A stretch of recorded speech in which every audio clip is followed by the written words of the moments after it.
Hello friends, this video on biodiversity and conservation part 2 is brought to you by examfear.com. No more fear from exam. So let us talk about genetic diversity. So this is genetic variety within a particular species. So right now we are focusing only on one species. Now when you take an example of a species, it could be for example dog. So all dogs belong to, most of the dogs belong to a same species. However, you also have different species of dog. So let us suppose we are considering one particular species of a dog or one particular species of a cat. So do you think that all the cats which belong to the same species, they look exactly similar? No, not really. They also have some other differences. Some of them might have long ears, some of them might have white color of their fur, some of them might be smaller in size, some might be bigger in size. So there are differences even between organisms belonging to the same species. For example, all human beings belong to Homo sapiens. But does that mean that all human beings look exactly similar to each other? No, not again. That's because due to their differences in the genes, different human beings look different. So this kind of diversity or this kind of variety falls under the category of genetic diversity. So here I have taken examples of dog. So even if all these belong to the same species, they might have a lot of differences from each other. So each individual has genes, and the genes are the source of its unique features. By now we all know that genes are the one which actually help in the synthesis of proteins. And since the way the proteins will be synthesized, the way the features or the characteristics of that particular individual will be.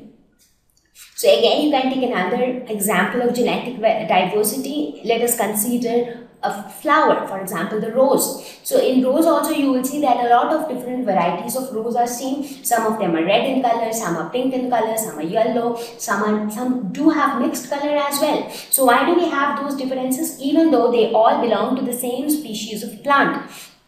That is because of the different genetic arrangement, that is due to the different genes present in each of them. So this kind of diversity where organisms belonging to a particular species differ from each other, and these differences arise due to difference in the genes. So this is called genetic diversity.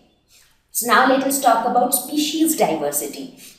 Now here we will not concentrate to one particular species, but here we will go at a little higher level. So here the variety of species which are seen in a particular location. So here the location is fixed. So if you are talking about a particular region, so only in that region this different species which are present there. Now different species in the sense, let us suppose we consider a particular area. So in that area you might have dogs, you might have cats, you might have cows, you might have human beings.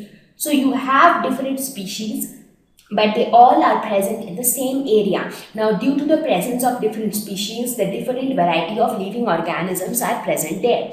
Now you would be surprised to know that almost 1.8 million of different species live on the earth. In fact, this data, that is 1.8 million, is less. Actually, the value is even more. But the thing is, not all the species have been identified so far. Because how do we get to know that, okay, these many species exist? That's because the species get identified, so they get described and discovered. But many of them are yet to be discovered. So that means this number or this count of 1.8 million is also less. The actual count will actually go much beyond this.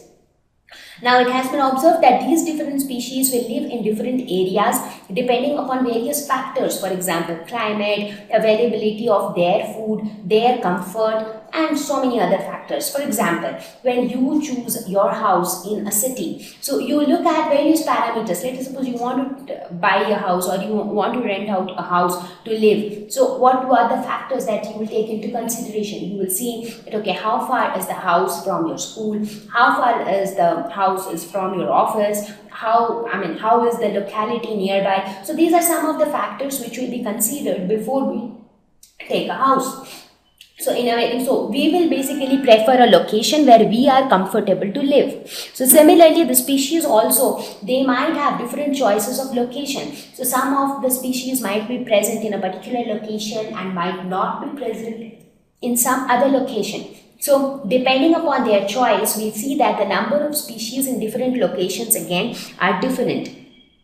So there are certain locations which have more variety of species, and we say that those communities are more diverse because they have more variety. So let us take an example. Let us suppose we have two communities. So this is one area and this is another area. So this is location 1 and this is location 2. So in location 1, we see that this is the area where we have more variety of species. So here you can see elephants, giraffe, lion, birds, monkeys. So you can see many different variety of living organisms. Whereas in location 2, you really don't see a lot of diversity. You really don't see a lot of variety. So what do we say? We will say that location 1 is more diverse when compared to location 2. That's because location 1 has more number of species when compared to location 2. So this is about species diversity, where we just try to see how many different types of species are present in a particular location. So let us look at ecological diversity. Now, as I said, it is the variety of living organisms at ecosystem level. Now, I am sure that all of you know by now what is ecosystem. It is nothing but so when we talk about ecological diversity, we talk about the diversity at various ecosystem level.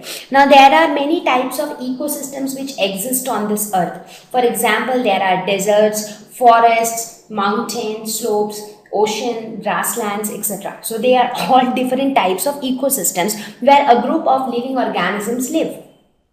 So now each of these ecosystems might have different variety of living organisms. So certain regions might have variety of ecosystems. For example, if you talk about a place like India, so India have a large variety of ecosystems. So in India you have deserts, you have mountains, you have oceans. So the variety of ecosystems is more when compared to certain other regions which have lesser variety of ecosystems. So we say that India would be ecologically more diverse when compared to some other particular place. So that is what we mean by ecological diversity. So when we say genetic diversity, we mean that a particular species is genetically diverse. So it has a large variety of genetically different organisms. When we say a particular place has species diversity, that means that particular place has a good variety of different species. When we say ecological diversity, that means that particular place have a good variety of different ecosystems. So that is called ecological diversity. Thank you. Please visit www.examfear.com to watch more educational videos with a better experience. Please do not forget to like and subscribe to our YouTube channel for latest updates. Thank you once again.